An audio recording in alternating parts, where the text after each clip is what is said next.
Hello friends, आज के इस वीडियो में हम जानेंगे चैप्टर 3 धातु एवं अधातु के मोस्ट इम्पोर्टेंट क्वेश्चन जो कि ज़्यादातर पूछे जाते हैं। तो ये जो क्वेश्चन है ये बहुत ज़्यादा पूछे जाते हैं। फर्स्ट क्वेश्चन क्या है? खनिज। क्या है? खनिज। खनिज किसे कहते हैं? ये क्वेश्चन ज़्यादातर 1 नंबर या 2 नंबर में पूछे जाते हैं। तो हम देखते हैं। पृथ्वी पर उपस्थित वे पदार्थ जो पृथ्वी की सतह से प्राप्त किए जाते हैं। मतलब क्या है? पृथ्वी पर उपस्थित वे पदार्थ जो पृथ्वी की सतह से प्राप्त किए जाते हैं, हम उन्हें क्या कहते हैं? खनिज कहते हैं। क्या कहते हैं? खनिज। मतलब जितने भी पदार्थ जो पृथ्वी की सतह से प्राप्त किए जाते हैं, हम उन्हें कहते हैं खनिज कहते हैं। क्या कहते हैं? खनिज। ये क्वेश्चन बहुत ज़्यादा पूछा जाता है कि ऑब्जेक्टिव में भी आया जा सकता है, यहाँ पे फिल इन द ब्लैंक्स में आ सकता है, या 2 नंबर क्वेश्चन में भी आ सकता है कि खनिज किसे कहते हैं। तो आप लोगों को पता होना चाहिए कि वे पदार्थ जो पृथ्वी की सतह से प्राप्त किए जाते हैं उन्हें हम क्या कहते हैं? खनिज कहते हैं। पृथ्वी की सबसे ऊपरी सतह होती है भूपर्पटी, तो उस सतह से जो भी पदार्थ प्राप्त किए जाते हैं हम उन्हें क्या कहते हैं? खनिज कहते हैं। नेक्स्ट क्वेश्चन है अयस्क। क्या है? अयस्क। उसे और भी कहते हैं और इंग्लिश में कहते हैं वे पदार्थ जिनमें धातुएं सस्ती और आसानी से प्राप्त सॉरी वे खनिज पदार्थ जिनसे धातुएं सस्ती और आसानी से प्राप्त की जा सकती है।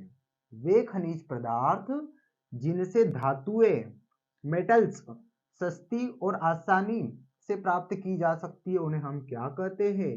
खनिज कहते हैं। क्या कहते हैं? खनिज कहते हैं। मतलब वे खनिज पदार्थ जिनसे धातुएं सस्ती एवं आसानी से प्राप्त की जा सकती है उन्हें हम क्या कहते हैं? अयस्क कहते हैं और कहते हैं। तो वे खनिज पदार्थ जिनसे धातुएं सस्ती व आसानी से प्राप्त की जा सकती है उन्हें हम क्या कहते हैं? अयस्क कहते हैं। एक और परिभाषा है कि जो पृथ्वी से प्राप्त जितने भी खनिज पदार्थ होते हैं उन्हें कम खर्च में निकालना क्या कहलाता है? अयस्क कहलाता है। ये भी एक परिभाषा है, पर यानी आप याद करोगे तो ज्यादा अच्छा रहेगा। तो अयस्क किन्हें कहते हैं? वे खनिज पदार्थ जिनसे धातुएं सस्ती और आसानी से प्राप्त की जा सकती है। जो मतलब जो धातुएं सस्ती खनिजों से सस्ती एवं खनिजों में से धातुएं सस्ती एवं आसानी तरीके से प्राप्त करना क्या कहलाता है? अयस्क कहलाता है। नेक्स्ट पॉइंट है धारित्री। धारित्री को इंग्लिश में कहते हैं गैंग। गैंग भी बोलते हैं ना। तो जो गैंग क्या होती है?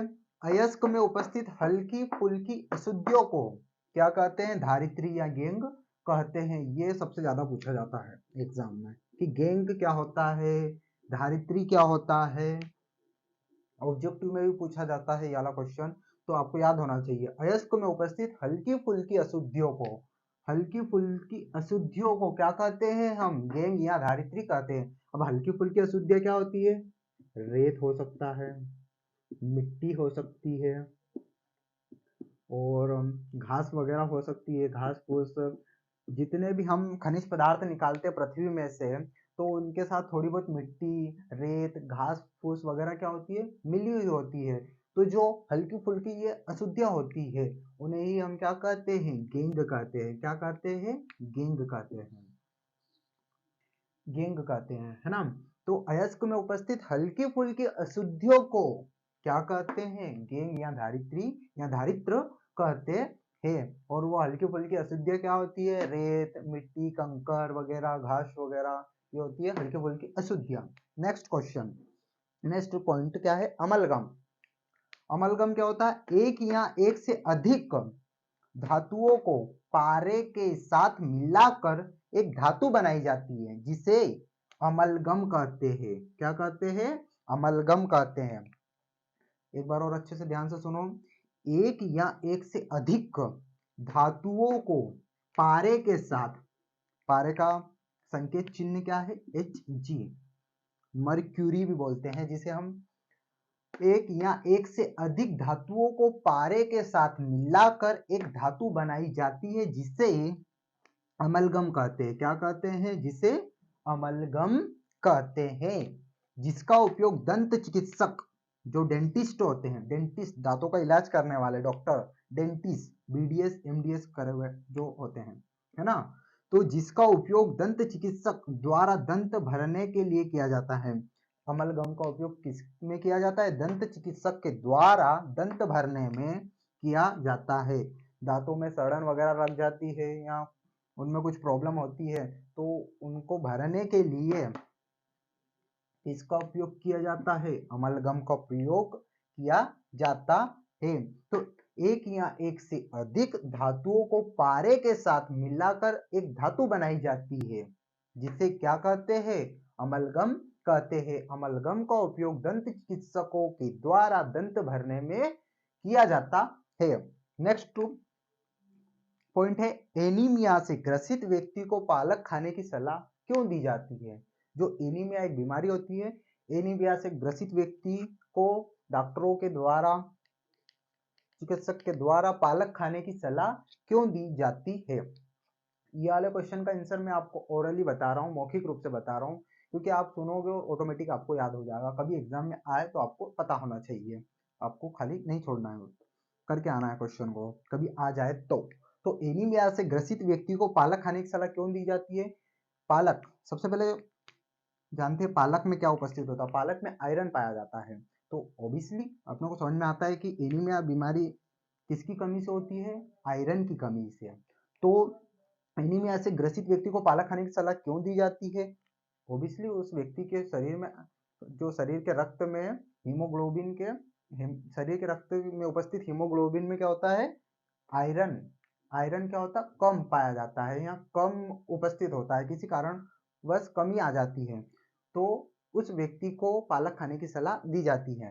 तो एनीमिया से ग्रसित व्यक्ति को पालक खाने की सलाह इसलिए दी जाती है क्योंकि उस व्यक्ति के शरीर में उपस्थित रक्त के हीमोग्लोबिन में क्या, किसकी कमी हो जाती है? आयरन की कमी हो जाती है। इसलिए उस व्यक्ति को मतलब पालक खाने की सलाह दी जाती है। आप डायरेक्टली यूं भी लिख सकते हो कि एनीमिया से ग्रसित व्यक्ति को पालक खाने की सलाह इसलिए दी जाती है क्योंकि रक्त में आयरन की कमी हो जाती है, इसलिए उस व्यक्ति को पालक खाने की सलाह दी जाती है। नेक्स्ट क्वेश्चन है, तवा, पैन, है ना। तवा, पेन या कुकर के हत्थों को प्लास्टिक या लकड़ी का क्यों बनाया जाता है? आप लोगों ने देखा होगा हमारे घरों में जो तवा होता है, पैन होता है ना, और कुकर वगैरह होते हैं, उनके जो हत्थे होते हैं, हैंडल जो होते हैं, उन्हें हम प्लास्टिक का या लकड़ी का बनाया जाता है। क्यों बनाया जाता है? इसका भी मैं ओरली बता रहा हूँ आपको, मौखिक रूप से आपको सुनने के बाद याद हो जाएगा ऑटोमेटिकली, और आप लोगों को पता भी है, लेकिन मैं फिर भी एक बार बता रहा हूँ कि आपको एग्जाम में किस तरीके से लिखना है। तो तवा या कुकर के हत्थों को प्लास्टिक या लकड़ी का इसलिए बनाया जाता है क्योंकि प्लास्टिक व लकड़ी ऊष्मा की क्या होते हैं? कुचालक होते हैं।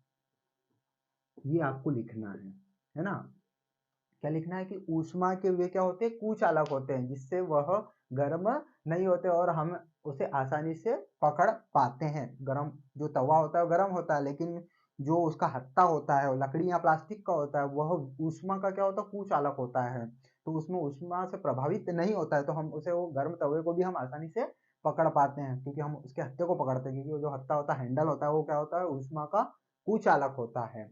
और कुकर का हैंडल जो होता है वो भी ऊष्मा प्लास्टिक का होता है, तो वो क्या होता है? ऊष्मा का कुचालक होता है, इसलिए हम उसे आसानी से पकड़ पाते हैं। तो तवा एवं कुकर के हत्थों को प्लास्टिक और लकड़ी का इसीलिए बनाया जाता है क्योंकि वह क्या होते हैं? जो लकड़ी और प्लास्टिक होती है वह ऊष्मा की क्या होती है? कुचालक होती है, इसलिए उन्हें किसका बनाया जाता है? प्लास्टिक एवं लकड़ी का बनाया जाता है। और प्लास्टिक और लकड़ी कुचालक होते हैं किसके? ऊष्मा के। आई होप आप लोगों को समझ में आया होगा। आप लोगों को कभी मेरा पढ़ाया हो बहुत अच्छा लग रहा हो तो आप चैनल को लाइक, सब्सक्राइब, शेयर जरूर करें और आगे हमारे साथ बने रहिए इसी तरह से।